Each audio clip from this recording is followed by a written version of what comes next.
How does a kid from Harlem who once danced in a Biggie video become the center of a trial that could send him away for life and rip apart an empire worth nearly $1 billion? The jury is almost done listening. In days, 12 ordinary New Yorkers will decide whether Sean Diddy Combs was simply a hard-charging mogul or the shadowy mastermind of a 2-decade scheme built on fear, money, and control. But before that verdict drops, the story twisting through this courtroom deserves to be heard in full, complete with the secrets, the loyalties, and the whispered claims that never quite made headlines. Let's rewind, fast forward, and discover why the next week might transform hip-hop forever. The gavel first cracked on May 12. 6 chaotic weeks later, Judge Arun Subramanian has a timetable taped to his bench. Prosecutors finish by Monday, defense needs 2 to 5 days, and deliberations could start before the month ends. One juror was booted for fudging his address. Another stalled proceedings with a burst of vertigo, proof that even the panel's health feels cursed by this case. Combs pleads not guilty to human trafficking for sexual exploitation, racketeering conspiracy, and transporting people for illicit intimacy. If convicted on all counts, he faces at least 15 years and could die in prison. The atmosphere inside the wood-paneled room is electric. Reporters jam the hallway, former employees swap "you won't believe" stories on TikTok, and every new witness seems more explosive than the last. But the whirlwind didn't start here. And to grasp why this feels like a reckoning, we need to visit the night the bad boy dream was born. Long before diamond vodka bottles and yacht parties, Sean Combs was just a hustler absorbing Uptown Records secrets. He channeled that hunger into Bad Boy Records, launching Notorious Big, reinventing Mary J. Blige, and redefining late 90s swagger. Albums topped charts, fashion lines draped runways, liquor brands flowed at every VIP booth. Forbes labeled him hip, hop's richest man 3 years running. His mantra, "Can't stop, won't stop," seemed prophetic.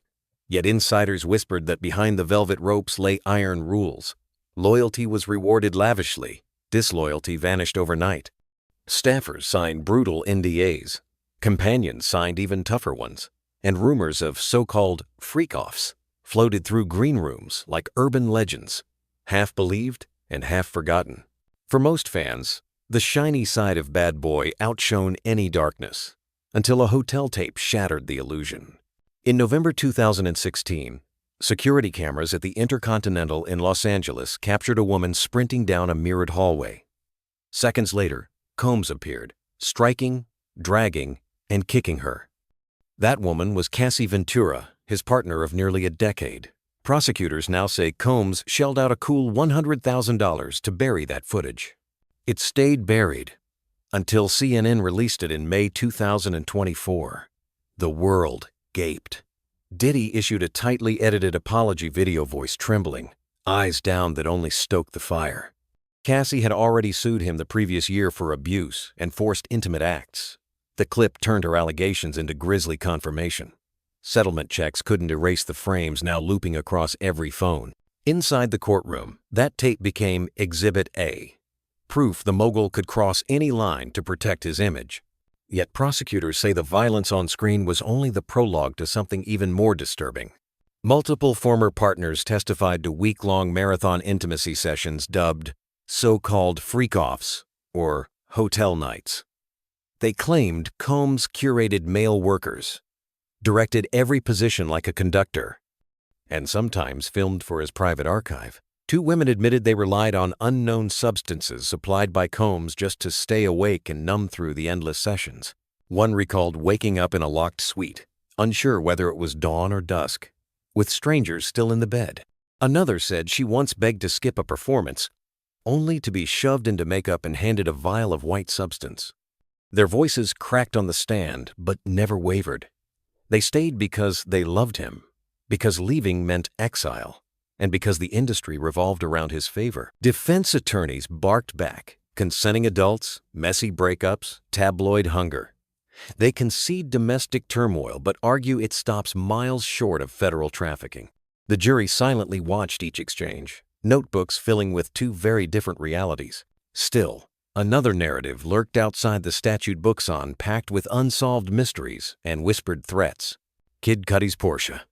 In 2012, rapper Kid Cudi's sports car erupted in flames outside his New Jersey home. Years later, Cassie alleged Combs had growled, "I'll destroy that man's car," after discovering their friendship. Prosecutors point to text message logs hinting at arson. Reports claim Cudi is on the prosecution's witness list. The Tupac Echo. Ever since Dwayne Keefe D. Davis was arrested for Tupac Shakur's 1996 murder, speculation flared that an uncharged Combs once offered $1 million for the HETA claim he denies outright. Shakur's family has hired attorney Alex Spiro to probe the link. None of this appears in the current indictment, but prosecutors seized laptops looking for any retaliation payments. Cash, silence, disappearances. An ex-security guard swore Diddy once wrote six-figure checks inside brown paper bags to muzzle unflattering footage. Another former runner testified he delivered thank you envelopes to nightclub managers who handed over confiscated cameras. Are these anecdotes or a pattern? The judge reminds jurors, rumors aren't proof yet the sheer volume stains perception. And perception could decide a life-altering verdict? Marc Agnifilo, famous for shredding FBI timelines, promises a tight rebuttal. No star witnesses, no tear-filled spectacle, just cold facts. Word in the hallway is that Combs will not testify, avoiding cross-examination that could replay every scandal in 4K detail. Instead, the defense will call expert psychologists to dissect consent, perhaps even dispute the medical definition of coercion. Their larger thesis: the government is criminalizing unconventional private life. Millions of adults film themselves. Millions more role-play power dynamics. A guilty verdict here, they warn, turns messy romance into federal turf. That argument speaks to jurors who may believe the state should stay out of consenting adults' bedrooms if they buy the consenting part. But the prosecution's closing slides reportedly feature hotel timestamps, flight logs, and pharmacy records intended to prove a logistics operation more complex than any casual relationship. Which narrative will resonate once courtroom lights dim? History suggests the past never truly stays buried. Music historians still debate who lit the first match in the East Coast versus West Coast feud of the 90s. Some say Combs's roaring success invited violent jealousy. Others hint at back-channel payoffs that escalated the bloodshed. No criminal court ever pinned those tragedies on him, and Combs has dismissed the rumors as vile lies. Yet every time a new witness whispers a threat or payoff, the ghost of that golden era materializes. Marion Suge Knight, himself imprisoned for manslaughter, recently told people that Combs belongs in prison for the Cassie assault. His words carry irony, but they also revive old rumors about secret meetings and million-dollar bounties. Defense lawyers groan. They want the jury focused on statutes, not hip-hop folklore. But jurors are humans, not robots, and legends sway hearts as much as evidence. And now, after decades of success, scandals, and settlements, 12 hearts must answer a final, brutal question. If jurors convict on racketeering alone, Combs loses his companies to asset forfeiture, revolt, Ciroc partnerships, even the Bad Boy catalog. A trafficking conviction adds decades behind bars. A full acquittal sparks a social media war and likely ignites fresh civil suits from alleged victims now watching for cues. Whatever happens, the trial has already gut-punched the culture. Aspiring artists once studied Diddy's playbook for success. Now they parse it for warning signs. Former collaborators scramble to distance themselves, while others brace for subpoenas in expanding investigations. And in a Manhattan cell, the 55-year-old man who taught a generation to throw your hands in the air waits for a foreperson to stand, clear a throat, and speak the words that will decide whether the bad boy story ends in freedom, downfall, or something in between. No matter the verdict, one truth stands. The image of Sean Diddy Combs has cracked. Perhaps the jury will deem those cracks fatal. Perhaps they'll grant him the benefit of the doubt. Yet the wider world has already seen the tape, heard the tears, and scrolled the headlines.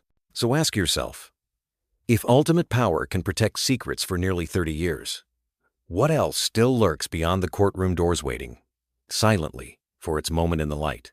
Because sometimes the most game-changing verdict isn't what 12 strangers decide in a hushed room, It's the collective decision we make about who we celebrate, who we forgive, and how long the music keeps playing after the spotlight cuts out. Stay tuned because in this story, the last note hasn't hit yet.